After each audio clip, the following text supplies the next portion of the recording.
미국 46대 대통령에 바이든이 취임했습니다.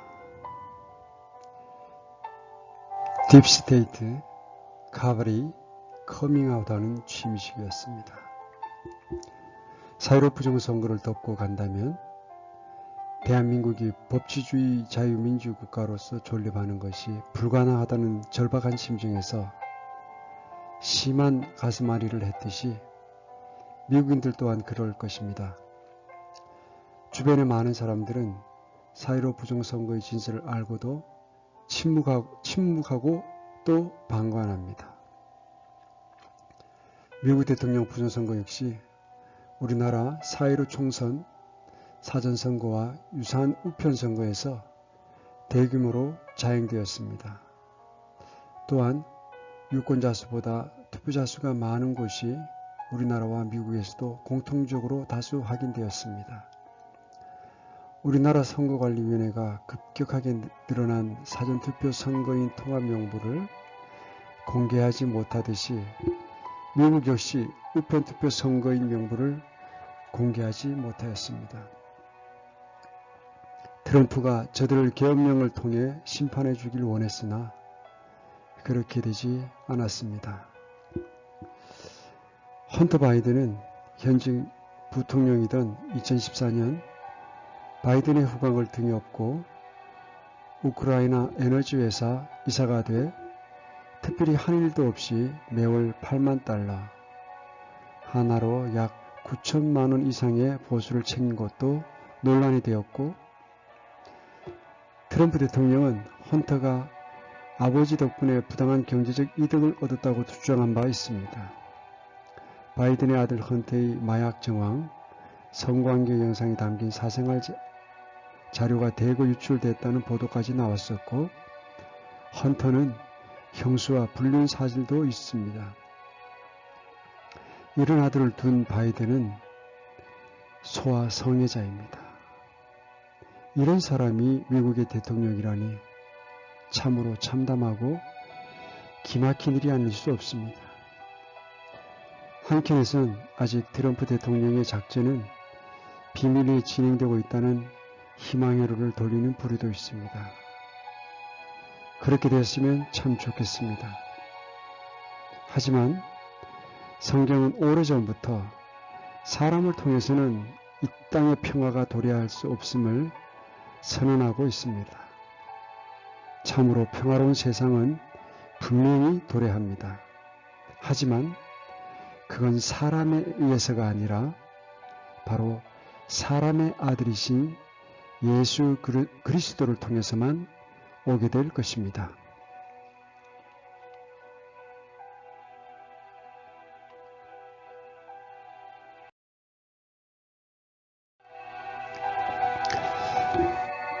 히틀러의 프로파간다 수계 괴웰스는 다음과 같은 망언을 하였습니다. 대중에게 상상도 할 수 없을 정도의 엄청난 거짓말을 하고 그 거짓말을 지속적으로 반복하면 대중들은 결국에는 그 거짓말을 진실인 양 믿게 된다. 세대인들과 대한민국민들은 사탄의 아들들이 뿌려놓은 오정보, 거짓정보, 사실 왜곡 등과 같은 쓰레기 정보에 완전히 기만당했으며 기만당하며 살아가고 있습니다.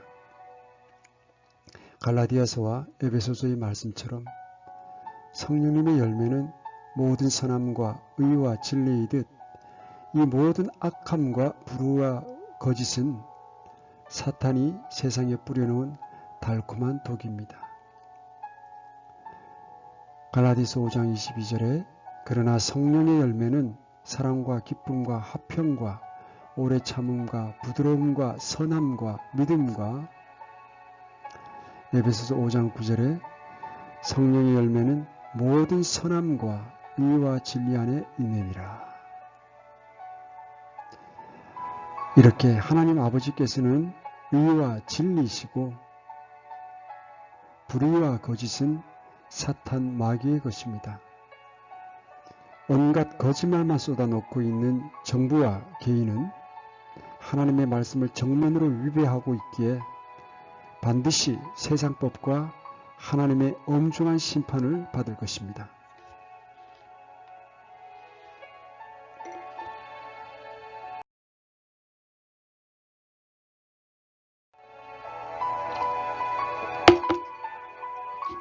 진실은 빛과 같이 눈을 어둡게 한다. 반대로 거짓은 아름다운 저녁 노을과 같이 모든 것을 아름답게 보이게 한다. 진실은 의심할 여지 없이 아름답다. 하지만 거짓 역시 그렇다. 알베르 까미와 랄프 와일드 에머슨이 말했듯 거짓은 늘 천사의 얼굴을 하고 대중 앞에 다가와 서 있고 세상은 그 회칠한 무덤과 같이 천사의 얼굴을 한 사탄의 죽음의 열매인 거짓에 속고 속이고 있음을 목도하고 있습니다.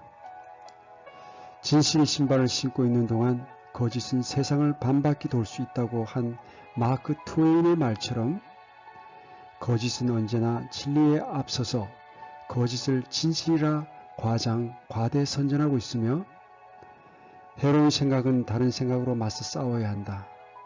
거짓은 진실로 맞서 싸워야 한다는 윌리엄 더글러스의 말에 동감하며 이 대한민국의 편만한 거짓과 불법에 강렬히 항전하고 있습니다. 대체 저 거짓의 기원은 어디일까요? 이 질문에 답하기 위해서는 성경을 통한 영적 세계의 이해가 필수적입니다. 셋째 하늘 곧 천국엔 삼위일체신 성부, 성자, 성령 하나님과 하나님께서 창조하신 영적 존재인 스랍, 그룹 천사들이 있고 이 땅인 루시퍼와 함께 하나님을 반역하여 천국에서 쫓겨난 사탄 마귀들이 존재합니다. 귀신은 죽은 사람의 혼으로 비성경적 용어입니다. 누가복음 16장의 천국과 지옥에 관한 말씀처럼 사람은 죽는 순간 거듭난 신자는 천국으로, 불신자는 지옥으로 직행합니다.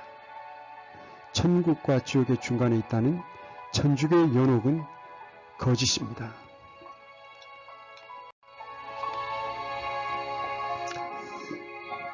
이전에 살펴본 하나님의 삼위일체와 사탄의 삼위일체, 그리고 하늘의 영적 존재들인 스랍, 그룹, 천사들에 대한 이해는 성경과 세상을 알아가는 첫 계단과 같습니다. 성경은 셋째 하늘의 천국에서 영원 전부터 보좌의 좌정에 계시는 성부 하나님과 그 성부 하나님의 뜻을 전하러 2000년 전에 인간의 몸을 입고 이스라엘의 인류의 모든 죄를 제거하기 위해 오셨던 성자 예수님, 그리고 지금 이 교회 시대에 구원의 복음을 통해 거듭난 성도들의 영속에 임재해 계시는 성령 하나님을 말씀하고 있습니다. 이 하나님은 한 분이시지만 성부, 성자, 성령 이 세 분이 하나로 존재하십니다. 그것에 대해 요한 1서 5장 7절에 이렇게 분명하게 말씀하셨습니다. 하늘에 증언하는 세 분이 계시니 곧 아버지와 말씀과 예수님과 성령님이시라. 또 이 세 분은 하나이시니라. 예수님은 말씀이심을 요한복음 1장 1절에서 5절에서 말씀하십니다. 처음에 말씀이 계셨고 말씀이 하나님과 함께 계셨으며 말씀이 하나님이셨더라. 바로 그분께서 처음에 하나님과 함께 계셨고 모든 것이 그분에 의해 만들어졌으니 만들어진 것 중에 그분 없이 만들어진 것은 하나도 없었더라. 그분 안에 생명이 있었으며 그 생명은 사람들의 빛이더라. 그 빛이 어둠 속에 빛이 돼 어둠이 그것을 깨닫지 못하더라.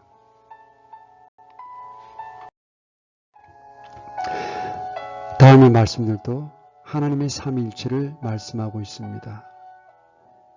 요한복음 1장 1절, 14절에서 18절, 창세기 1장 26절, 11장 5절에서 7절, 마태복음 28장 19절입니다. 이 하늘에 증언하는 세 분, 곧 아버지와 말씀이신 예수님과 성령님의 삼위일체 하나님과 더불어 지극히 높으신 성부 하나님 아버지와 같이 되려 교만한 마음을 품었던 루시퍼, 곧 하나님의 왕자의 근위병이었으며 창조된 날로부터 죄악이 그 안에 발견되기까지 모든 길에서 완전했던 성부 하나님을 흉내낸 용, 대적하는 신, 성자 하나님을 흉내낸 거짓 대언자, 대적하는 영, 성령 하나님을 흉내낸 짐승, 대적하는 그리스도. 우리 인간들의 최대 최고의 대적인 이 거짓말쟁이, 거짓의 아비인 사탄의 삼일체도 동전의 앞면과 뒷면처럼 우리가 반드시 기억해야만 합니다. 에베소서 6장 12절은 이 사탄의 삼위일체가 건설한 사탄의 왕국이 정사들, 권세들, 이 세상 어둠의 주관자들, 그리고 높은 곳들에 있는 악의 영들로 구성되어 있음을 보여줍니다. 우리는 살과 피와 맞붙어 싸우지 아니하고 정사들과 권능들과 이 세상 어둠의 치리자들과 높은 처소들에 있는 영적 사악함과 맞붙어 싸우느니라.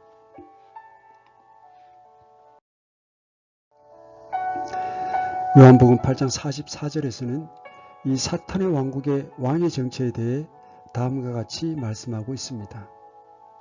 너희는 너희 아비 마귀에서 났으므로 너희 아비의 욕망을 행하려 하느니라.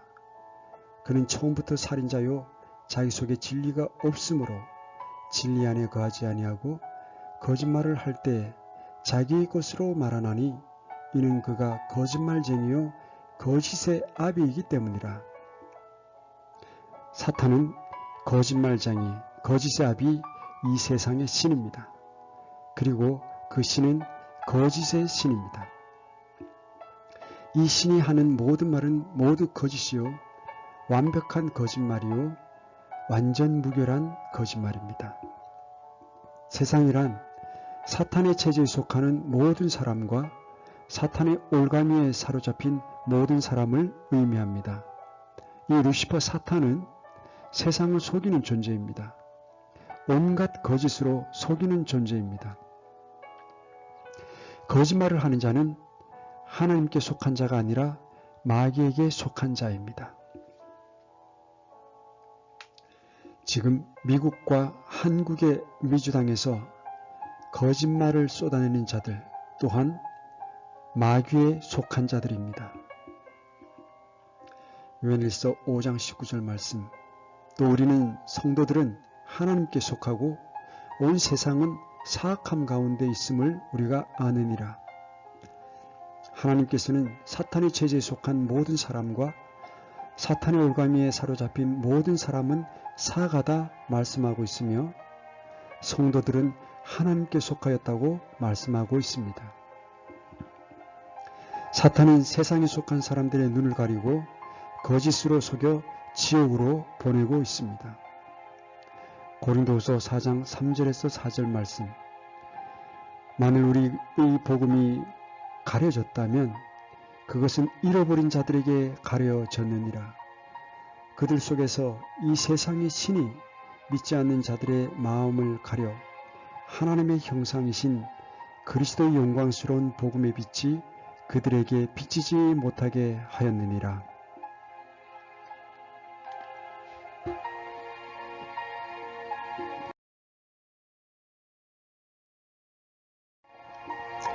그러면 사탄이 세상에 속한 사람들의 눈을 가릴 때 과연 그 무엇으로 가리겠습니까? 바로 세상의 유명한 학자들, 박사들, 목사들, 거짓 대언자들의 거짓말과 거짓 지식을 통해 가리는 것입니다. 그중 가장 큰 거짓은 온 우주를 창조하신 하나님은 없다는 거짓말입니다. 그리고 하나님이 없다는 가장 큰 거짓 중 거짓은 현대과학이란 탈을 쓴 진화론입니다. 이 진화론이 근간이 되는 다윈이즘은 마르크시즘, 니체이즘과 더불어 시온의정서에 의하면 이 시온 의정서를 저술한 유대인 아젠투어들이 고안하고 창작한 것입니다. 시온 의정서 2장에 언론을 통해 민중의 사고방식을 지배한다. 사상과 언론을 통해 고유와 민중을 조종한다는 내용을 살펴보겠습니다. 우리가 고안하여 창작해낸 다윈이즘, 마르크시즘, 니체이즘을 조심성 있게 생각해보라. 오늘날 각 국가를 움직이는 우리 통치자의 손에는 민중의 사고방식을 움직이는 막강한 힘이 있다. 그것은 언론기관으로 우리가 원하는 바가 어쩔 수 없는 일이라고 주장하고 각종 불만을 조장해 혼돈을 유도한다. 언론의 힘은 우리 수중에 들어와 있어 고이들은 항상 이용만 당하게 된다. 우리는 언론을 통해 막강한 영향력을 행사하지만 우리는 계속 고이들의 그늘 밑에 존재해 드러나지 말아야 한다.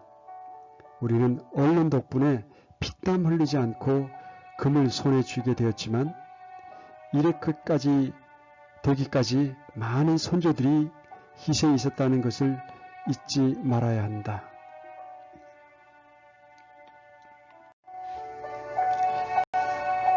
사탄의 자식들인 아젠투어들은 각종 사상과 언론을 통해 우리의 사고방식까지 지배합니다.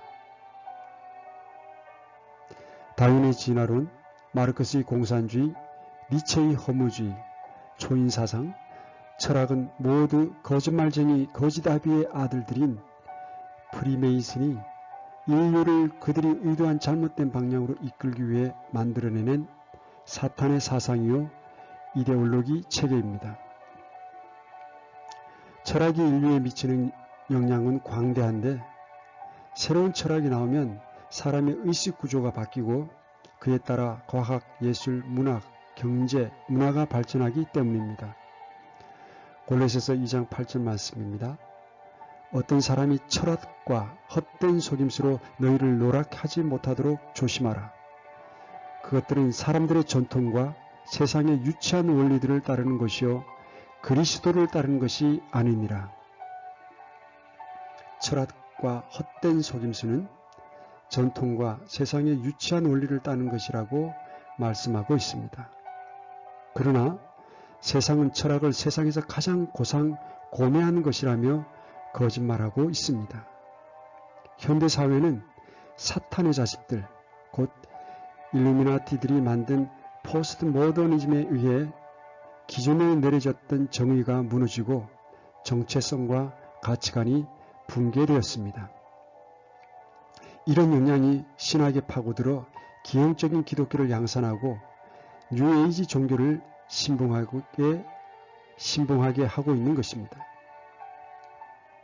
세계 지배 세력인 프리메이슨 일루미나티는 CBS, MBC, BBC, 워싱턴 포스트, 뉴욕 타임스 등의 신문 방송사를 소유하고 있어 그들이 의도한 대로 기사를 내보내 여론을 조작하고 유도합니다. 우리 대한민국 언론과 각종 매체들도 딥스테이트들에 의해 동일하게 진행되고 있습니다.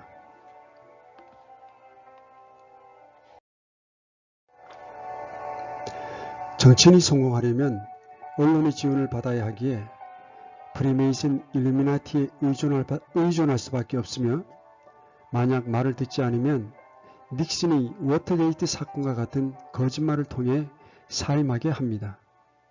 언론은 사실만 보도하더라도 진실을 왜곡할 수 있는데 과거 미국 이라크 전쟁에서 미국 언론은 폭격의 피해를 당한 이라크 민간인에 관한 보도는 거의 하지 않고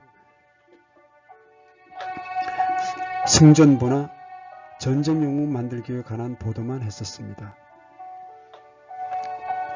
이스라엘 문제에 관해선 팔레스타인의 폭탄 테러만 집중 보도하고 이스라엘 군인의 팔레스타인에 대한 폭격 이유, 인권 유린, 사살 등은 보도하지 않아 사람들로 하여금 편향된 생각을 가지게 하는 것입니다.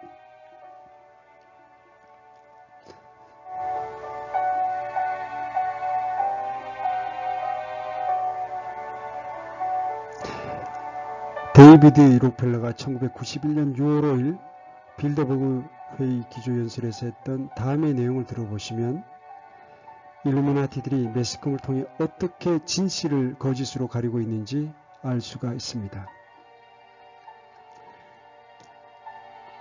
우리는 워싱턴 포스트와 뉴욕 타임지와 다른 언론들의 책임자들이 우리 모임에 참석해서 40년 가까이 우리와 맺은 언론 재량권에 대한 약속들을 존중해준 사실에 감사하고 있습니다.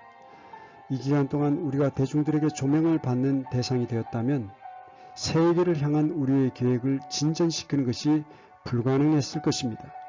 하지만 이제 세계는 보다 정교해졌고 세계 정부를 향해 행진할 준비가 되어 있습니다.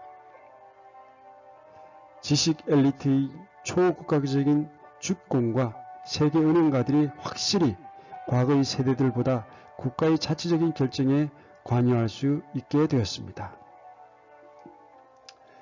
이렇게 이미 언론은 일루미나티 손에서 놀아나고 있으며 미국 언론은 대기업과 전미 여론조사센터에 의해 통제받고 있고 5대 언론 재벌이 미국 언론의 90% 이상을 장악하고 있으므로 바른 소리를 하는 언론은 묻혀버립니다.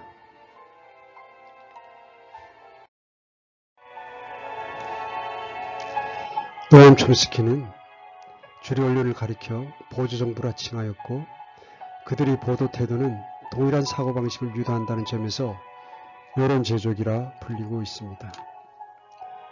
이런 사실로 볼 때 지금 대한민국 현재 언론이 왜 저런 기형적이고 사탄적이며 공산주의, 사회주의, 전체주의로 붉게 문들며 매몰되어 가고 있는지에 대한 이유를 잘 알 수 있을 것입니다. 이 모든 것은 바로 하나님은 없다는 거짓 철학과 사상에서 나온 까닭 때문입니다. 여기서 잠깐 세상에서 가장 큰 거짓 과학인 진화론에 대해 살펴보겠습니다. 진화론에 대한 팩트체크는 분명하고도 확실하게 해야만 합니다. 사람이 창조되었느냐, 진화되었느냐에 따라 우리 세계관과 현재의 삶, 그리고 영원한 세상에서의 삶은 자석이 양국과 같이 판이하게 갈리게 되기 때문입니다.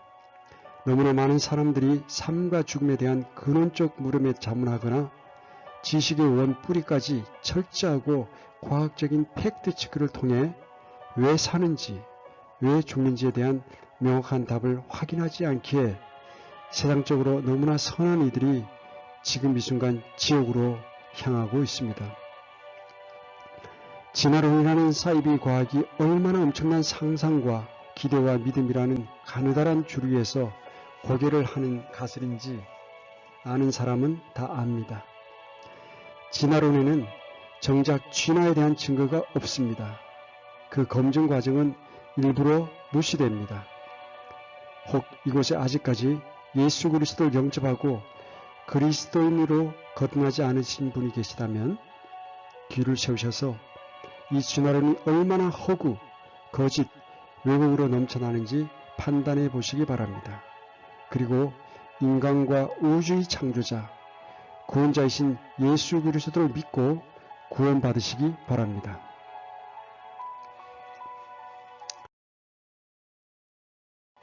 생명이 저절로 생길 수 있는 확률은 통계학적으로 불가능합니다. 진화론의 확률이 너무나 낮기 때문에 어떤 학자들은 진화가 긴 시간에 걸쳐서 우연히 이루어질 수 있는 수학적 확률을 계산했습니다. 과연 어떤 결과가 나왔을까요? 진화론자 헉슬리 박사는 진화론의 확률은 소수점 이하로 0이 300만 개가 붙어야 되는 숫자이다. 이 숫자를 기록하기 위해서는 500페이지 두께의 책이 3권이나 필요할 정도이다. 아마 아무도 그렇게 실현 가능성이 없는 일에 승산을 걸지는 않을 것이다. 진화론의 진화 확률은 소수점 이하로 0이 300만 개가 붙어야 되는 숫자입니다. 0이 300만 개입니다. 파리 대학의 수첸버거 교수는 진화에 관한 신다윈주의적인 해석에 대한 수학적 도전이라는 학술회의에서 돌연변이나 자연 선택에 의한 진화의 확률은 생각해 볼 수도 없는 것이라고 결론 지었습니다. 여론조사 기관인 그 창시자 갤럽은 하나님의 존재를 통계학적으로 증명할 수 있다며 인간의 몸을 생각해보라. 즉 각각의 모든 기능들이 저절로 생길 수 있는 확률은 통계학적으로 불가능한 것이다 라고 말했습니다.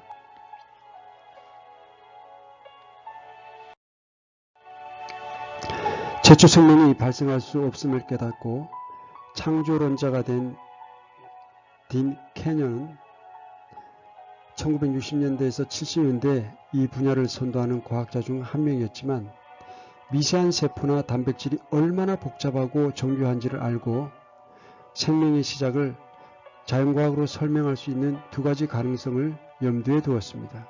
첫째, 이 유전학적 결합이 어디서부터 시작되었는지 설명하거나 둘째, 원시 바다에서 단백질이 DNA 없이 정확하게 혹은 우연으로라도 아미노산을 정확한 배열로 결합하거나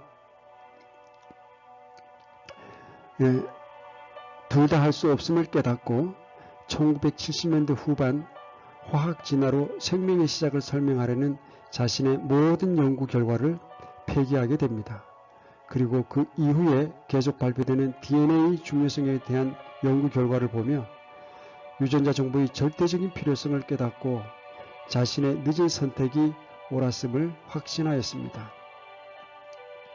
지금까지도 최초 생명 발생에 대한 어떠한 이론도 없습니다. 가능성이 없는 가설만 존재할 뿐입니다. 다중우주가 있다면 이 문제를 해결할 수 있을까요? 전혀 관련이 없습니다. 물질에서 생명이 나타난다는 것은 과학적으로 불가능하며 최초 생명의 시작에는 누군가의 개입을 반드시 필요로 합니다.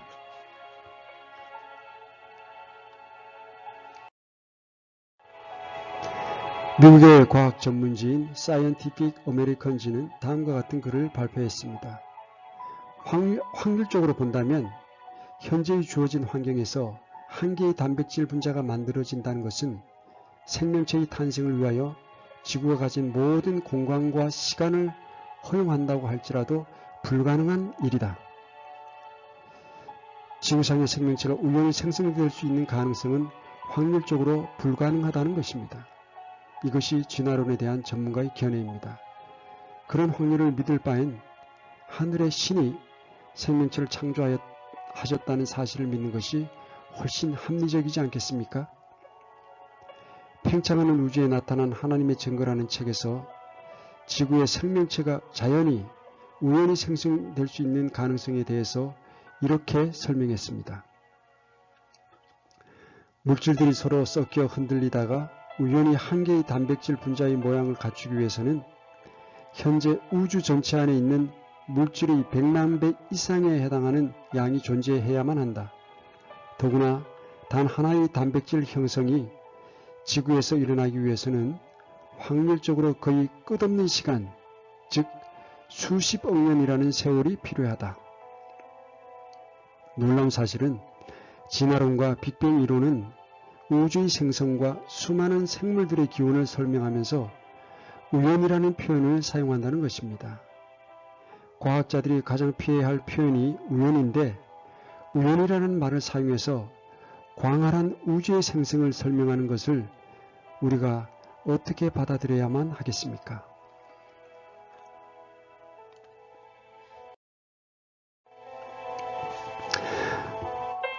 스마트폰은 정교한 기계입니다. 그런데 스마트폰의 수많은 부품들이 하나의 깡통 안에서 수년 동안 흔들리다가 우연히 만나서 만들어졌다면 그 말을 믿으시겠습니까?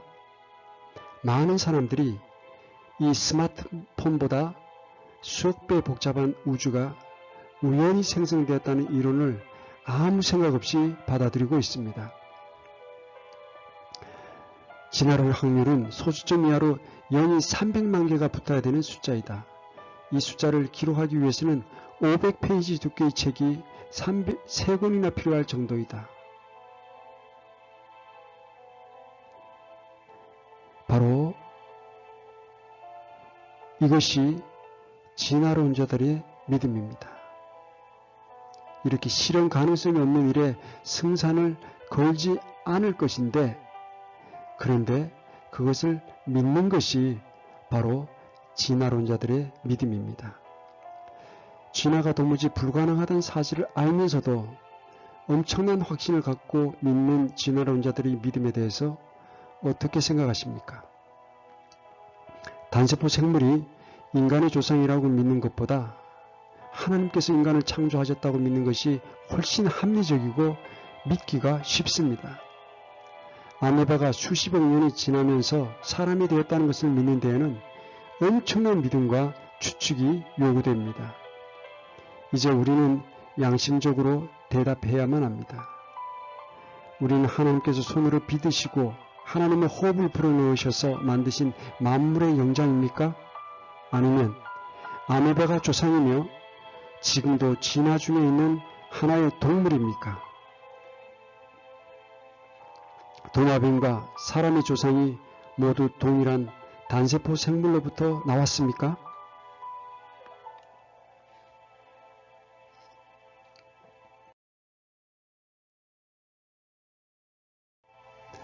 진화의 증거인 화석은 창조를 증거합니다.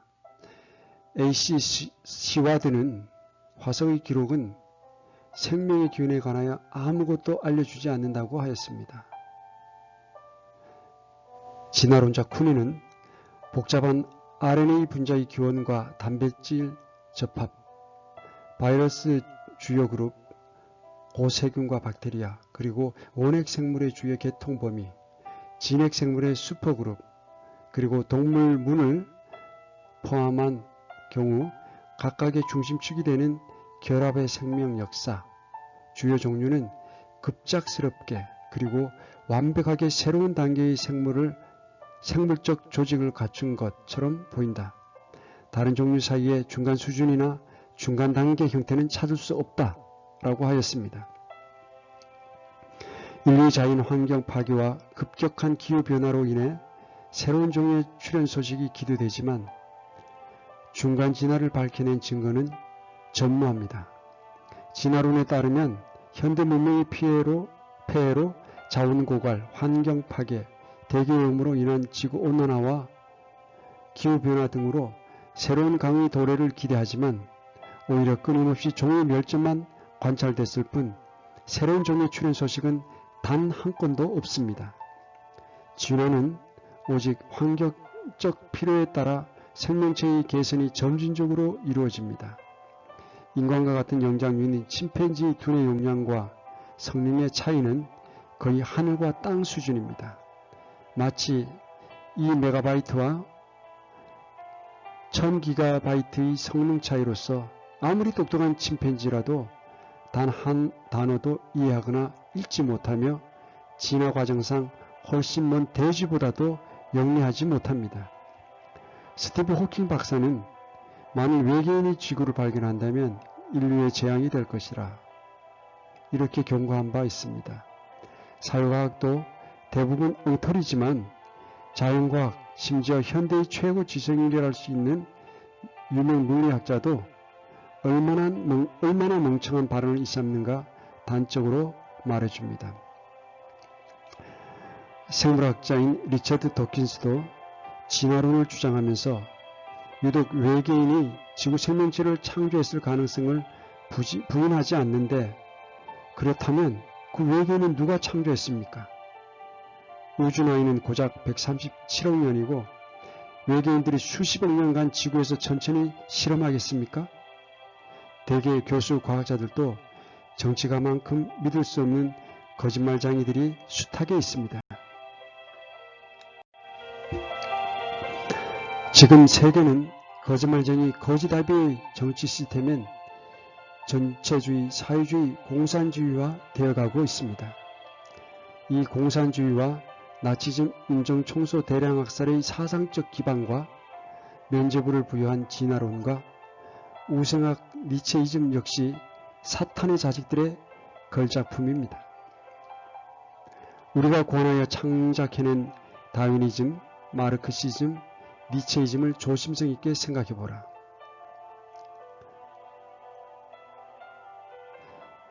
이 말을 인용하지 않더라도 다윈, 마르크스, 니체 모두 프리메이슨이었다는 것이 사실로 드러났고, 인간 정신세계의 본질을 동물적 말초신경으로 둔갑시킨 프로이드 역시 프리메이슨이었습니다. 지난 4.15 불법 부정선거와 각종 대한민국의 헌법 질서에 위배되는 재법률 제정은 어떤 이유와 계획하에서 시행되고 있는 것일까요? 또 미국을 비롯한 전 세계가 사회주의, 전체주의 체제로 급격하고 일률적인 변화를 꾀하고 있는 것은 어떤 이유에서일까요? 이는 요한계시록 예언의 말씀대로 이 세계의 마지막 지도자인 거짓말쟁이 거짓의 아비인 적그리스도를 통한 세계 정부를 실현해 나가기 위한 단계라 생각합니다. 이 적그리스도는 이스라엘과 7년의 화평의 언약을 맺고 3년 반쯤 지나서 그 언약을 파기하고 유대인의 환란기 성전에서의 예배가 중지되면서 대환란이 시작되게 될 것입니다. 데살로니가 후서 2장 3절에서 4절 말씀입니다. 아무도 어떤 방법으로든 너희를 속이지 못하게 하라. 먼저 떨어져 나가는 일이 일어나고 저 죄의 사람 곧 멸망의 아들이 드러나지 아니하면 그날이 이르지 아니하리라. 그는 대적하는 자요 또 하나님이라 불리거나 혹은 경배받는 모든 것 위로 자기를 높이는 자로서 하나님처럼 하나님의 성전에 앉아 자기가 하나님 것을 스스로 보이느니라.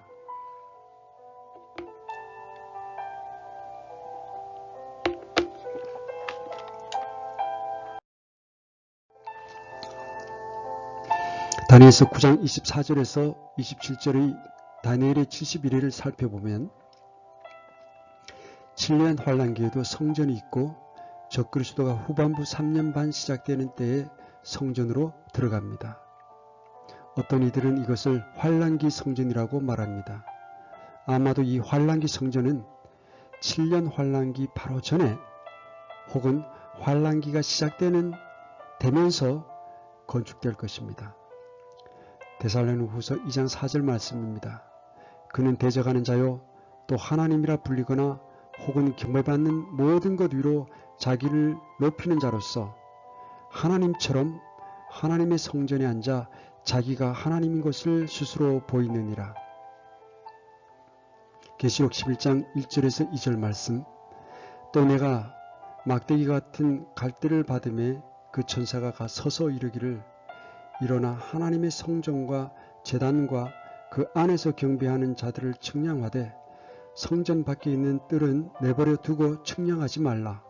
그것을 이방인들에게 주셨은즉 그들이 그 거룩한 도시를 42달 동안 발로 짓밟으리라. 다니엘서 9장 27절 말씀입니다. 그가 많은 사람과 한 일해 동안 언약을 확정하리니 그가 그 일해의 한 중간에 후반부 3년 반 시작되는 때에 희생물과 봉헌물을 그치게 하며 또 가증한 것들로 뒤덮기 위하여 심지어 완전히 끝날 때까지 그것을 황폐하게 할 것이요 작정된 그것이 그 황폐한 곳에 쏟아지리라 하니라. 이 요한계시록 11장과 다니엘서 9장 27절에 예언된 자가 바로 적그리스도 곧 세계 정부의 수장이요 세상은 지금 이 신세계 질서 체계 곧 전체 주의화된 세계 정부의 수장을 지금 부지런히 준비하고 있는 중인 것입니다.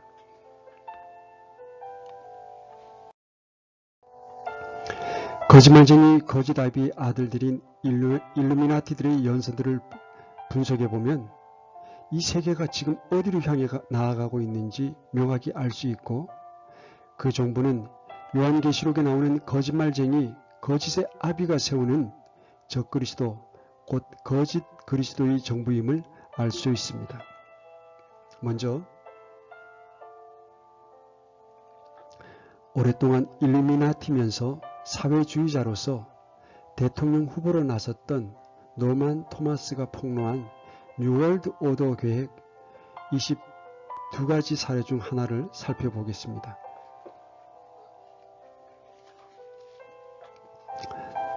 미국인들은 결코 의도적으로 사회주의를 택하지는 않을 것입니다. 하지만 그들은 자유라는 이름으로 자신들도 의식하지 못한 사이에 미국이 사회주의 국가가 될 때까지 모든 사회주의적 프로그램들을 채택하게 될 것입니다. 1954년 상원의원이었던 윌리엄 제너의 말입니다. 오늘날 미국이 완전한 독재 국가가 되는 길은 엄격한 법을 통해 열리게 될 것입니다. 이는 의회나 대통령이나 국민들도 깨닫지 못하는 사이에 진행될 것입니다. 외부적으로 보면 우리는 헌법을 준행하는 정부를 가지고 있습니다. 하지만 내부적으로는 또 다른 정부 형태인 관료 엘리트들이 정부와 정치 시스템을 움직여 왔습니다. H.G. 웰스는 The New World Order 1939에서 다음과 같이 말했습니다. 뉴딜 정책은 미국의 사회 붕괴를 막기 위해 사회주의 제도를 도입한 것이다. 이는 러시아가 시도했던 정책과 계획들의 극단적인 성공 사례라 할 수 있다. 미국인들은 사회주의라는 말에 거부감을 느끼지만 그렇다면 그것을 무엇이라 부를 수 있겠는가? 그리고 조지 부시는 1989년 텍사스 A&M 유니버시티에서 다음과 같이 말했습니다. 궁극적으로 우리의 목표는 소련의 사회주의를 새로운 세계의 질서로, 세계 정부 체제로 받아들이는 것이다. 아마도 미래의 세계 질서는 진실로 국가들이 한 가족처럼 존재하게 될 것이다.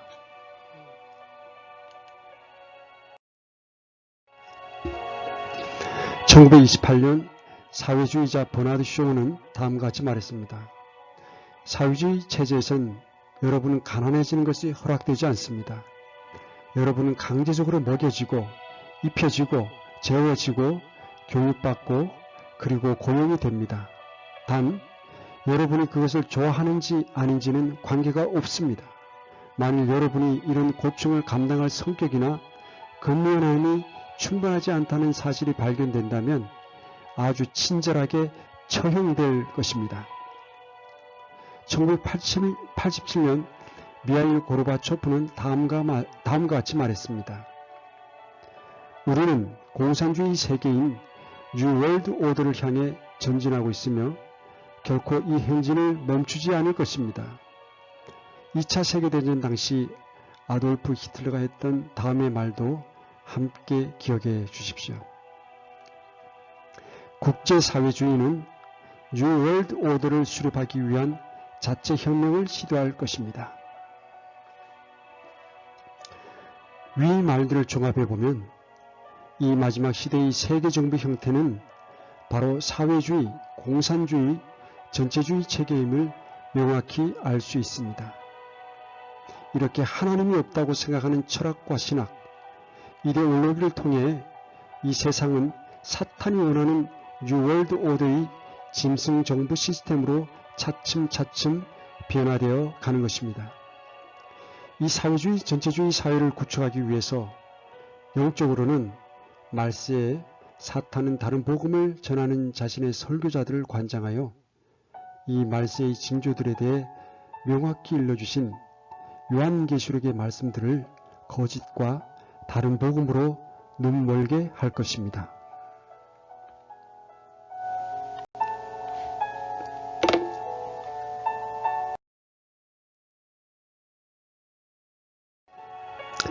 우리 하나님께서는 모든 성도들이 알아보기 쉽게 앞으로 전개될 세상의 모든 변화들에 대해 명확히 말씀으로 기록해 주셨지만 사꾼 목사, 거짓 대언자, 신사도, 이단, 사이비 등등의 거짓 교리와 다른 복음으로 내몰려 이 사실을 전혀 인지하지 못하며 살아가고 있습니다. 갈라디아서 1장 6절에서 9절 말씀입니다. 그리스도의 은혜 안으로 너희를 부르신 분을 너희가 이렇게 속히 떠나 다른 복음으로 옮겨가는 것을 내가 이상히 여기노라. 그것은 또 다른 참 복음이 아니며 다만 너희를 어지럽히고 그리스도의 복음을 왜곡하려 하는 자들이 더러 있도다. 그러나 우리나 혹은 하늘로부터 온 천사라도 우리가 너희에게 선포한 복음 이외에 어떤 다른 복음을 너희에게 선포하면 그는 저주를 받을지어다. 우리가 전에 말한 것 같이 내가 지금 다시 말하노니 만일 어떤 사람이 너희가 받아들인 것 외에 어떤 다른 복음을 너희에게 선포하면 그는 저주를 받을지어다. 세상은 유혹하는 영들과 거짓말쟁이 아비 마귀들의 교리들의 주의를 기울이게 될 것입니다. 디모데전서 4장 1절 말씀입니다. 이제 성령께서 분명히 말씀하시기를 마지막 때에 어떤 사람들이 믿음에서 떠나 유혹하는 영들과 마귀들의 교리들의 주의를 기울이리라 하시는데,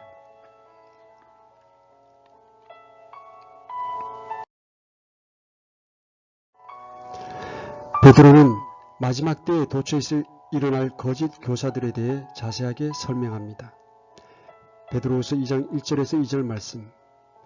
그러나 백성 가운데 거짓 대언자들이 있었던 것 같이 너희 가운데도 거짓 교사들이 있으리니 그들은 정죄받을 이단 교리들을 몰래 들여와 심지어 자기들을 사신 주를 부인하기까지 하고 자기들 위해 신속한 파멸을 가져오리라. 많은 사람들이 그들의 악독한 길들을 따른 터인즉 그들로 인해 진리의 길이 비방을 받을 것이요. 고린도후서 4장 4절 말씀입니다. 그들 속에서 이 세상의 신이 믿지 않는 자들의 마음을 가려 하나님의 형상이신 그리스도의 영광스러운 복음의 빛이 그들에게 비치지 못하게 하였느니라. 이 세상의 신인 사탄의 목적은 바로 하나님을 흉내내는 것입니다. 하나님께서 그분의 아들 예수님을 이 세상에 보내셨던 것처럼 사탄도 적 그리스도를 이 세상의 끝, 우리 주 예수님께서 공중에 오시기 바로 전에 준비해서 환난기에 이자를 보낼 것입니다. 그리고 하나님이 예수 그리스도이신 것처럼 사탄도 적 그리스도의 몸을 입고 나타날 것입니다. 하나님의 성품의 신비는 하나님께서 예수님을 통해 육신으로 나타나신 것입니다. 디모데전서 3장 16절 말씀입니다. 하나님의 성품의 신비는 논쟁의 여지가 없이 위대하도다. 하나님께서 육체 안에 나타나시고 성령 안에서 의롭게 되시고 천사들에게 보이시고 이방인들에게 선포되시고 세상에서 믿기시고 영광 속으로 올려져서 영접을 받으셨느니라.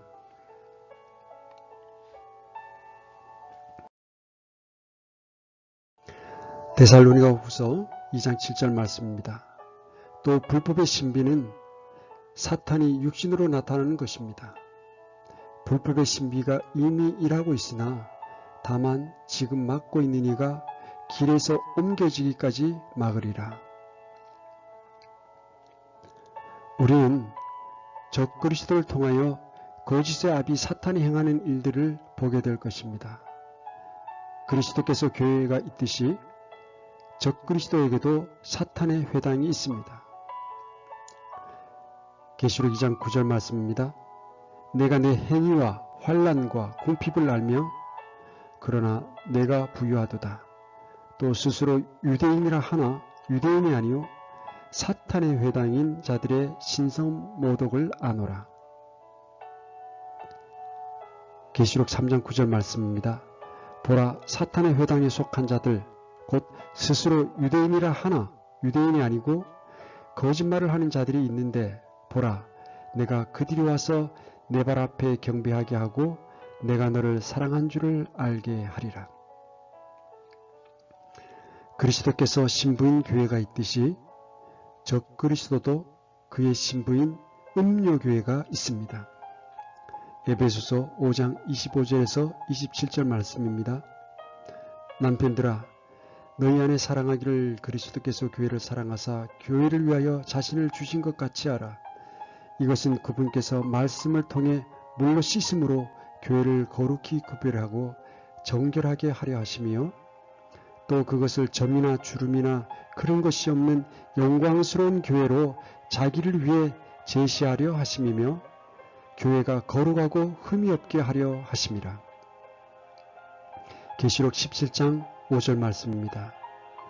여자의 이마에 한 인물이 기록되어 있었는데 신비라 큰 바빌론이라 땅의 창녀들과 가증한 것들의 어미라 하였더라.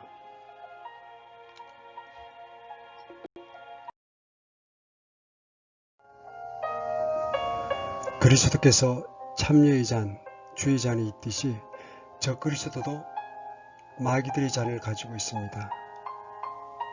고린도전서 11장 25절 말씀입니다. 우리가 축복하는 축복의 잔은 그리스도의 피에 참여하는 것이 아니냐.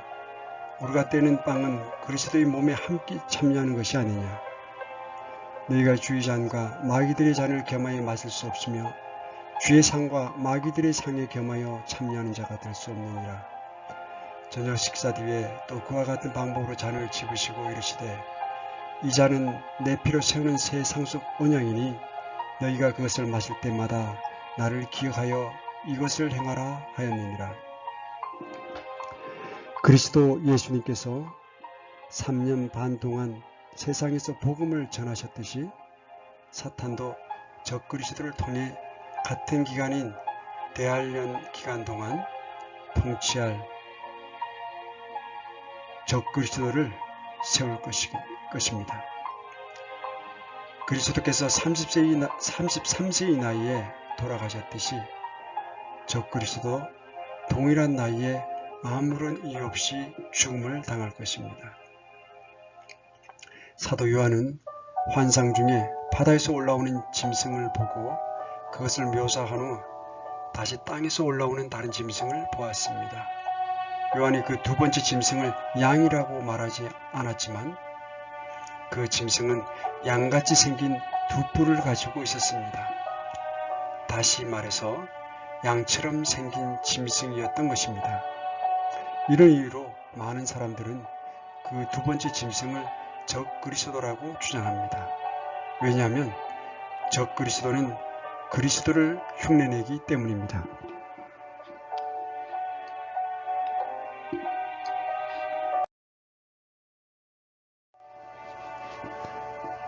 양신 그리스도는 요한계시록에서 22번 언급됩니다.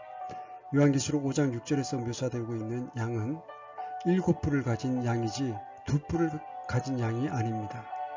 계시록 5장 6절 말씀입니다. 또 내가 보니 보라 왕제의 짐승의 한가운데와 장내들의 한가운데 전에 죽음을 당한 것 같은 어린 양께서 서 계시더라. 그분께 7뿔과 7눈이 있었는데 이것들은 온 땅 안으로 보내어진 하나님의 7영이라. 이런 차이는 땅에서 올라오는 짐승이 양처럼 생겼어도 용처럼 말을 하기 때문에 빚어집니다. 두 번째 짐승은 이름을 가지고 있습니다. 사도 요한은 이를 가리켜 3번이나 거짓 대언자라고 불렀습니다. 계시록 16장 13절 말씀입니다. 또 내가 봄에 개구리 같은 부정한 영 셋이 용의 입과 짐승의 입과 거짓 대언자의 입에서 나오더라. 계시록 20장 10절 말씀입니다. 짐승이 잡히고 또 그 앞에서 기적들을 행하던 거짓 대언자도 그와 함께 잡혔는데 또 그들을 속인 마귀가 불과 유황호수에 곧 그 짐승과 거짓 대언자가 있는 곳에 던져져서 영원 무궁토록 밤낮으로 고통을 받으리라. 2번이나 그는 첫 번째 짐승인 적 그리스도를 연상시키므로 그가 사람인 것처럼 그도 사람임이 틀림없습니다. 그가 거짓 대언자로 불리는 것으로 보아 적 그리스도가 아님을 알 수 있습니다. 예수 그리스도는 마태복음 24장 24절에서 거짓 대언자에 대해서 다음과 같이 말씀하셨습니다. 거짓 그리스도들과 거짓 대언자들이 일어나 큰 표적들과 이적들을 보여 할 수만 있으면 바로 그 선택받은 자들을 속이리라. 여기서 예수님은 거짓 그리스도와 거짓 대언자를 분명히 구분하고 계십니다. 그러므로 적그리스도와 이 거짓 대언자는 동일 인물일 수가 없는 것입니다. 두 번째 짐승은 땅에서 올라오는데 아마도 부활한 사람의 형상일 것입니다. 적그리스도가 유다의 부활한 형상이라는 암시로 보아 거짓 대언자 역시 부활한 사람의 형상이 될 수 있습니다.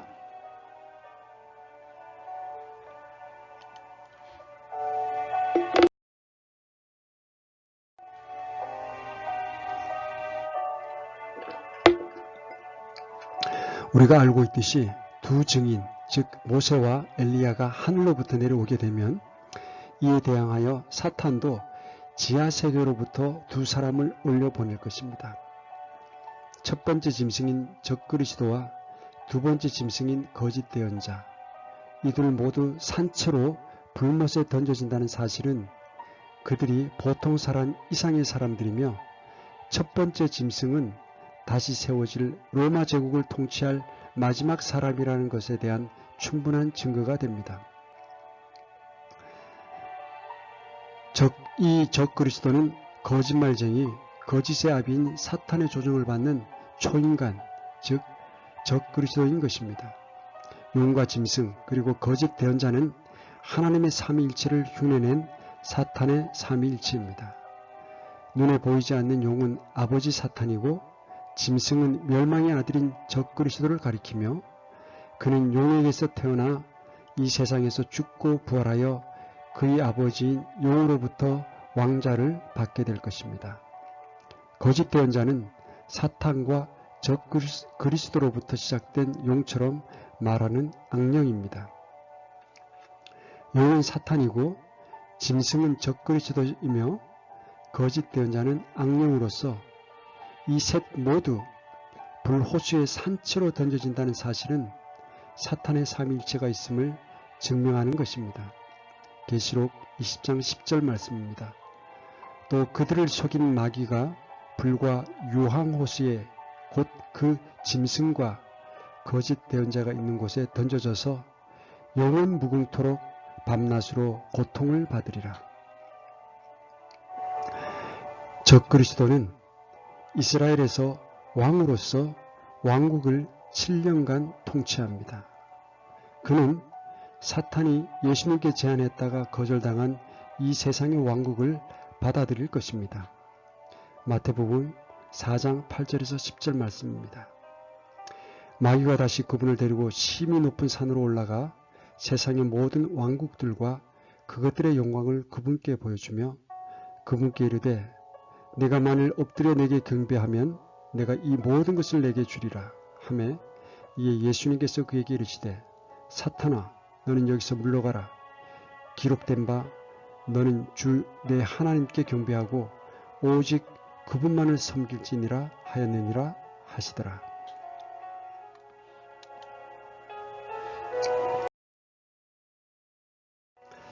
그는 또한 스스로를 높이고 하나님과 동등함을 주장할 것입니다. 데살로니가후서 4절 말씀입니다.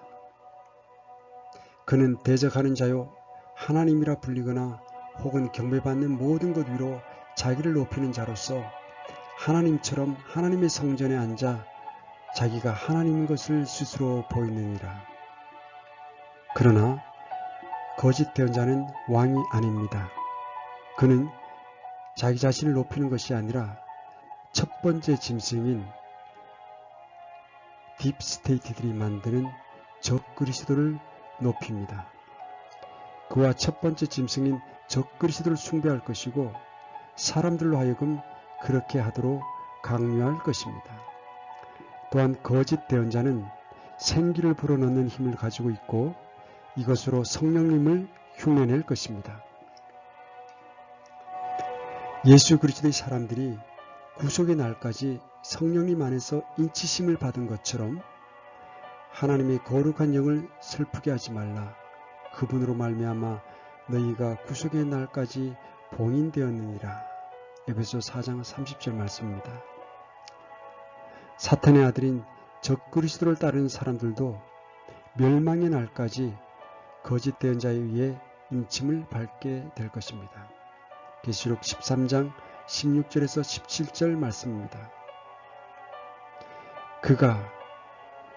적그리스도가 모든 자, 곧 작은 자나 큰 자나 부유한 자나 가난한 자나 자유로운 자나 매인 자에게 그들의 오른손 안에나 이마 안에 표를 받게 하고 그 표가 그 짐승의 이름이나 그의 이름의 숫자를 가진 자 외에는 아무도 사거나 팔지 못하게 하더라. 이 거짓 대언자는 이적을 행할 것입니다. 예수님께서는 이적을 행하실 때 성령의 능력으로 모든 일들을 행하셨습니다. 사도행전 10장 38절 말씀입니다.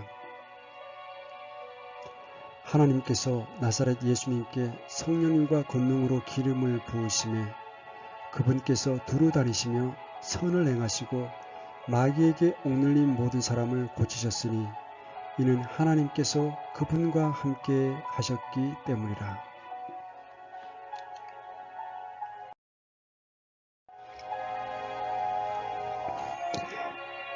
거짓 대언자가 행하는 이적 가운데는 하늘에서 불을 내려오게 하는 것도 있을 것입니다. 계시록 11장에서 두 증인에 관해 보았듯이 거짓 대언자와 엘리야 사이에 누가 갈멜산의 하나님인가를 증명하는 불시험이 재현될 것입니다. 그때 거짓 대언자에게 생기를 불어넣게 될 사탄이 이러한 일을 할 수 있다는 것을 욥기 1장 16절을 통해서 알 수 있습니다. 하나님으로부터 욥의 모든 재산을 건드릴 수 있는 허락을 받은 사탄이 하늘에서 불을 내려오게 하여 욥의 양과 종들을 모두 불살라버리게 한 일을 보면 분명히 알 수가 있습니다. 욥기서 1장 16절 말씀입니다. 그가 아직 말할 때에 또 다른 사람이 와서 이르되 하나님의 불이 하늘에서 내려와 양들과 종들을 태워 없애버렸나이다. 나만 홀로 피하여 주인께 고하나이다 하더라. 이때의 거짓 대언자는 짐승의 형상을 만들도록 사람들에게 강요할 것입니다. 이것은 첫 번째 짐승이 적그리스도라는 더 명확한 증거입니다.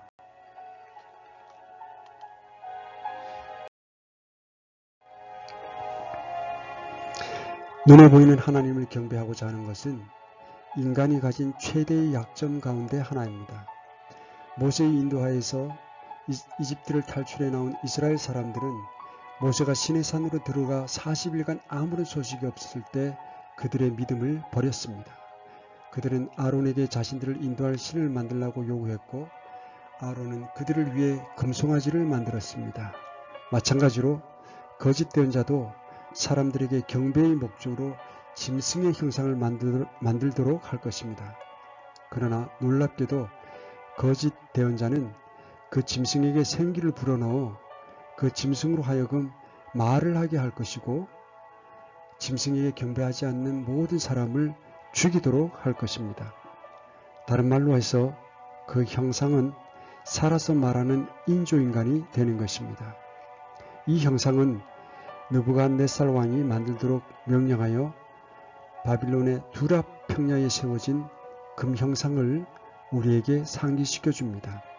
다니엘서 3장 1절 말씀입니다. 느부갓네살 왕이 금으로 한 형상을 만들었는데 그것의 높이는 60큐빗이요 너비는 6큐빗이더라. 왕이 그것을 바빌론 지방의 두랍 평야에 세웠더라. 이렇게 거짓 대언자도 사람들에게 경배의 목적으로 짐승의 형상을 만들도록 할 것입니다. 사람들은 음악에 맞춰 신상에 절을 했으며 이에 복종하지 않을 시에는 불타는 용광로에 던져지는 형벌을 받았습니다. 의심할 여지 없이 적그리스도의 세계정부 시스템에서도 많은 사람들이 짐승의 형상에 경배하고 절하는 것을 거부할 것입니다. 그리고 그들은 히브리 새 소년들, 즉 다니엘의 새 친구들처럼 타오르는 불 속으로 던져질 것이고, 하나님은 기적적인 방법으로 그들 중 얼마를 구원하실 것입니다. 거짓 대언자는 여기서 만족하지 않고 모든 자, 즉 작은 자나 큰 자나 부자나 가난한 자나 자유인이나 종이나 간에 그들의 오른손이나 이마에 표를 받게 하고, 그 표나 그 짐승의 이름이나 그의 이름의 숫자를 지닌 사람을 제외하고는 아무도 사거나 팔 수 없게 할 것입니다. 이 7년 환란기 때 받는 표는 바로 지옥의 도장인 것입니다.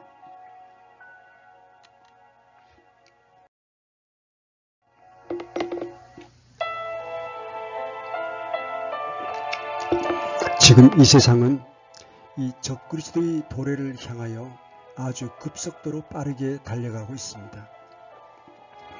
머지않아 신용거래와 위탁 판매 등이 신용거래에 흡수되어 통합될 것이고, 이로써 세계 경제는 통합이 될 것입니다. 마침내 적그리스도가 이 신용거래 경제연합의 우두머리가 되어 생산자와 소비자는 이 문어발의 촉수들에 의해 힘을 잃게 될 것이며, 오른손이나 이마에 짐승의 표를 받지 않은 사람은 물건을 사거나 팔 수 없게 될 것입니다. 그날의 사람들은 분명히 오른손이나 이마에 표를 받기 원할 것입니다.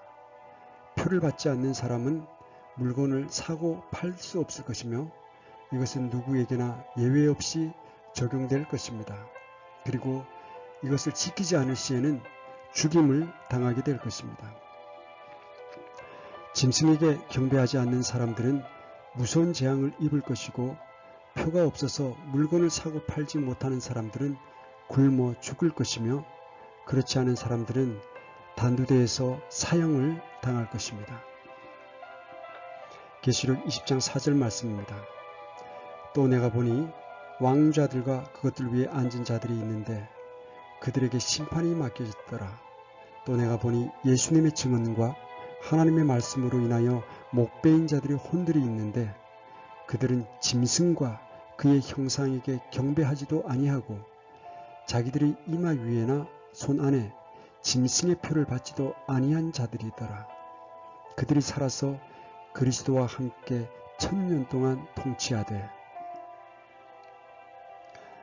그리고 단두대에서 죽임을 당한 사람들의 명단을 그 전날 신문에 실어서 사람들로 하여금 그 법을 지키도록 강요할 것입니다. 이렇게 거짓말쟁이 거짓 아비와 그 아들들이 추구하고 있는 것이 딥스테이트들, 글로벌리스트들, 카발 등, 이들이 바로 예수 그리스도께서 이스라엘의 왕으로 다시 오시는 것을 앞서서 세계 정부를 세워 예수님께서 직접 세상을 치리하시는 이스라엘에서의 천년왕국을 막을 것입니다.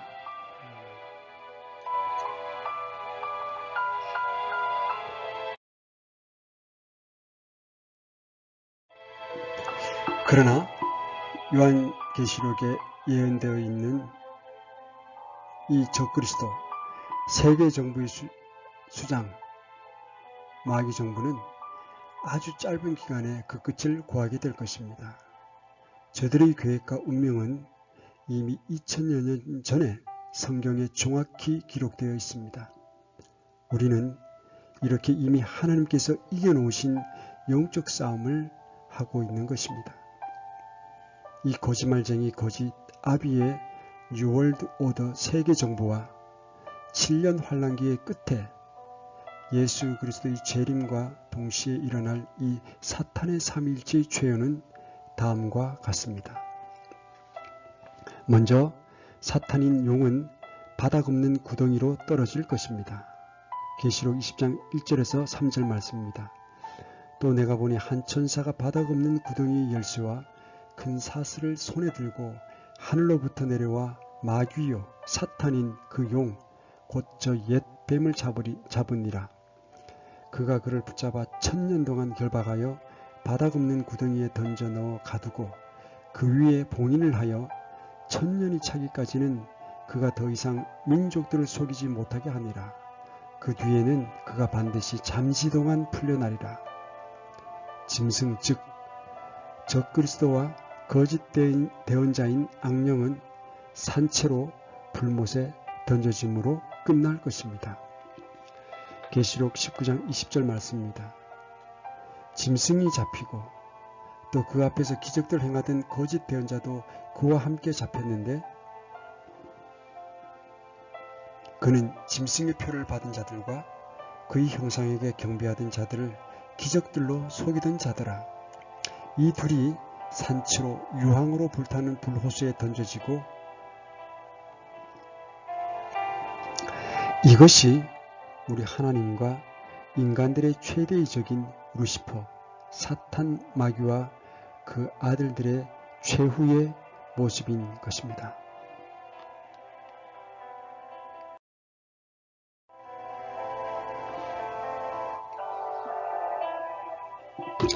이제 말씀을 맺겠습니다. 진화론적으로 생명이 탄생할 확률은 소수점 이하로 0이 300만 개가 붙어야 되는 숫자입니다. 이 숫자를 기록하기 위해서는 500페이지 두께의 책이 3권이나 필요할 정도입니다.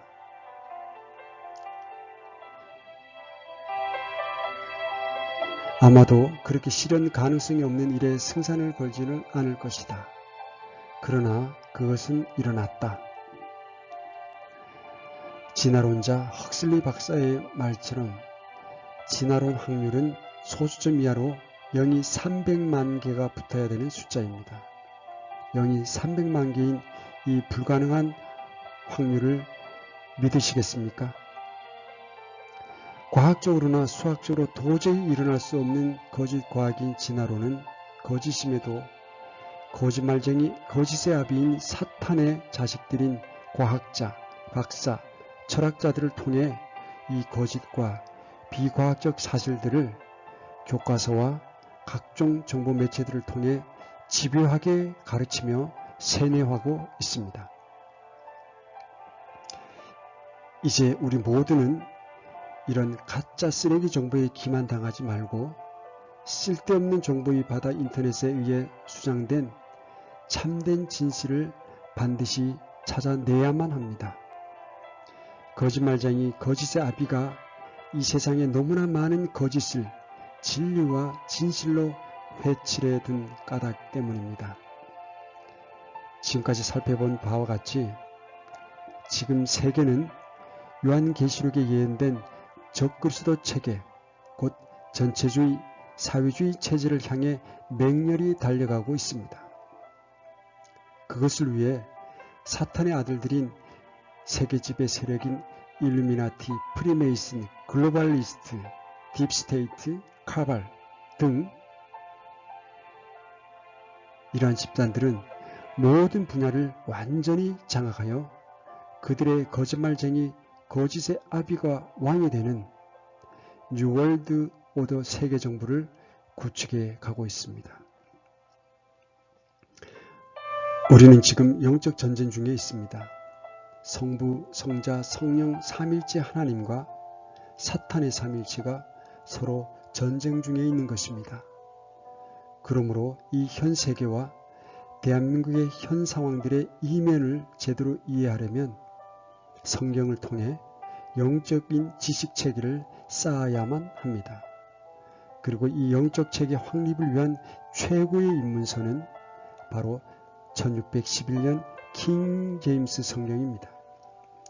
이 킹 제임스 성경만이 모든 성경에서 숨기고 있는 우리 대적 루시퍼 거짓말쟁이 거짓의 아비의 정체를 명확히 알려줍니다. 요한계시록에는 인류의 과거, 현재, 미래 일들에 대해 정확히 말씀해주고 있습니다. 우리 정천TV 구독자님들 모두 1611년 킹제임스 성경을 통해 세계사의 흐름에 대한 지식을 통한 지혜를 얻고 현실을 직시할 수 있는 영적, 육적 계한이 이루어지길 간절히 기도드립니다. 늘 성령 하나님과 동행하시며 큰 은혜와 감사가 넘쳐나는 한 날 되시기를 기도합니다. 긴 시간 함께 해주셔서 감사드립니다. 평안하십시오.